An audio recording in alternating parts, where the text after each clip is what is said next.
दोस्तों ये कहानी है एक ऐसे लड़के की जो पढ़ाई में एवरेज था। दिन भर दोस्तों के साथ टाइम पास करता था और मोबाइल चलाते रहना उसकी आदत थी। घर पर उसकी माँ की तबीयत बहुत ख़राब थी और वो ठहरे गरीब परिवार से और घर की हालत बद से बदतर थी। यानी कोई मेहमान भी आ जाए तो उसके लिए बैठाने तक की भी जगह नहीं थी। एक बार उसका दोस्त उसे बुलाने के लिए आया कि कहीं चलते हैं दोस्त। तो वो दोस्त उसके घर पर पहली बार आया था तो वह घर की हालत देखकर तंग रह गया। तो उसने पूछा, क्या तू यहाँ पर रहता है? दोस्त बोला, हाँ मैं यहाँ पर रहता हूँ। सच में तेरा घर है? हाँ मेरा घर है। दोस्त बोला, तू ऐसे हालातों में रहता है? हाँ तो क्या हुआ? थोड़ी देर तक तो उसका दोस्त चुप रहा, लेकिन वह बोला, वाह मेरे दोस्त वाह, तेरे घर की हालत बद से बदतर है। माँ घर पर बीमार पड़ी है, पापा दिन रात मेहनत करके थोड़ा सा पैसा जुटा पाते हैं और उससे घर का खर्च चलाते हैं, और तुम दिन भर मोबाइल चलाता रहता है, दिन भर दोस्तों के साथ टाइम पास करता है। तुझे अपने करियर की कोई चिंता नहीं और तेरे घर की हालत बद से बदतर हो चुकी है। तू एक बात बता, किसको धोखा दे रहा है, अपने आप को या अपने माता पिता को? उसके दोस्त ने कहा, चल मेरे साथ। वो बोला, कहाँ चलना है? नहीं तू चल मेरे साथ। तो उसका दोस्त वहाँ उसे लेकर जाता है जहाँ उसके पापा काम कर रहे होते हैं। उसके पापा एक फैक्ट्री में मजदूर थे। वो वहाँ पर बैठे हुए पसीने से तरबतर हालत से बदतर हो चुकी थी और उनके पास में उन्हीं की फैक्ट्री का एक मजदूर बैठा हुआ था और वो उनसे कुछ कह रहे थे कि यार मेरी पत्नी घर पर बीमार है, इलाज कराने के लिए पैसे भी नहीं है, मैं दिन रात मेहनत करके सिर्फ थोड़ा पैसा जुटा पाता हूँ और उससे सिर्फ घर खर्च चलता है और कहीं पैसा बच ही नहीं पाता है। अभी तो बेटे के स्कूल की फीस भी बाकी है यार, इससे बेहतर तो मौत ही हो जाए।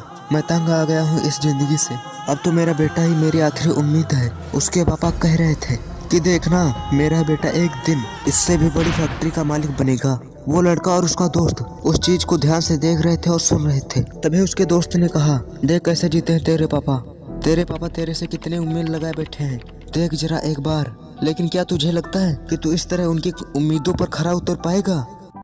एक बार तू अपने पापा की हालत देख और एक बार तू अपनी हालत को देख कि तू कैसे जीता है।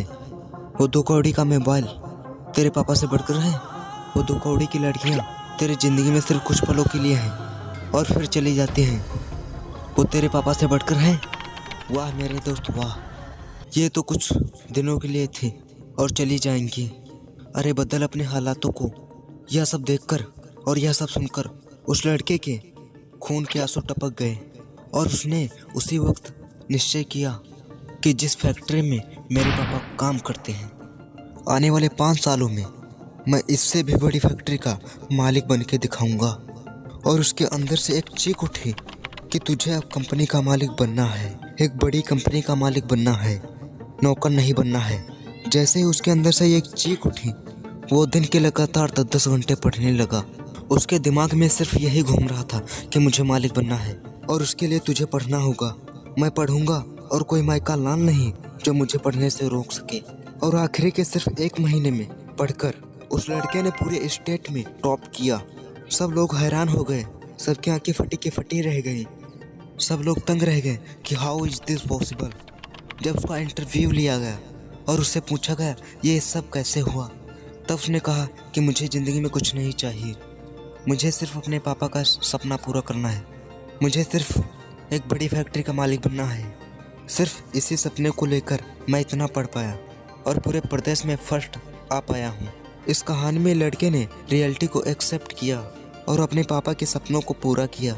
लेकिन क्या आप अपनी रियलिटी को देख पाते हैं और अपने माँ बाप के सपनों को पूरा करने में और पढ़ने में जी जान लगा दो?